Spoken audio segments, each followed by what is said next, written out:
तो CT scan पे bulls आई मिल सकती है भाई। आप ये इसको इस तरीके से देखो, ये जब आप इसको अगर सपोज सामने से देखोगे, ये जो आगे को आ रहा है तो सामने से ऐसा दिखाई देगा बुल्स आई की तरह। तो ये पैथोग्नोमी अगर आपको मिल रहा है पेशेंट का, ठीक है जी। तो more common in children, adult case are secondary to intestinal pathology, बड़ों में पॉलिप्स, मिकल्स, डायबिटिक हो सकता है। आइलियोकोलिक कॉमनेस वैरायटी, बड़ों में कोलोकोलिक, इश्चिमिक सेगमेंट हो सकता है जिसकी वजह से स्टूल में ब्लड भी आ सकता है। रेडियोलॉजिकली आप अल्ट्रासाउंड, सीटी स्कैन ये सब कर सकते हो।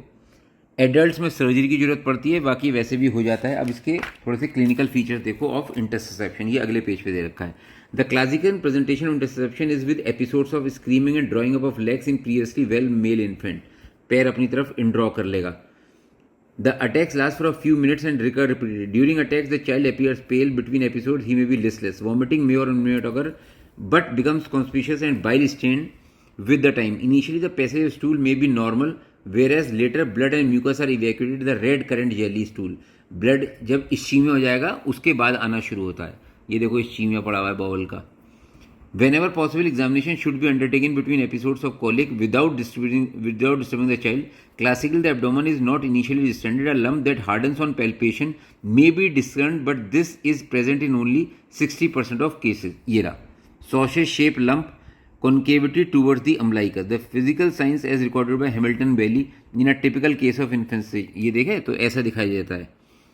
तो ये खास बात है। There may be an associated feeling of emptiness in the right iliac fossa, the sign of Dance. On rectal examination blood stained mucus may be found on the finger. Occasionally in extensive ileocolic और colocolic intussusception the apex may be palpable और even protrude from the anus. Unreliable progressive dehydration and abdominal distension from small bowel obstruction will occur followed by peritonitis secondary to gangrene। भाई जब ultimately ये suppose rupture कर गया ये, तो फिर तो पेरिटोनाइटिस हो ही जाएगी जब फैल जाएगा सब जगह। रेयरली नेचर क्योर में occur as a result of sloughing of the intussusception, ठीक है जी। और ट्रीटमेंट भैया कुछ अपने आप ठीक देते हैं, बाकी में सर्जरी करनी पड़ती है। इमेजिंग इंटरसेप्शन ये हम आपको बता ही चुके हैं। A plain abdominal field usually reveals evidence of small और large bowel obstruction with an absent caecal gas shadow in ileocolic cases. A soft tissue opacity is often visible in children, ये आप देख रहे हो। Claw sign of the iliac interception. The barium in the reception is seen as a claw around a negative shadow of the interception, ठीक है जी। देखो ये देखो क्लॉ जैसे बना रखा है बिल्कुल।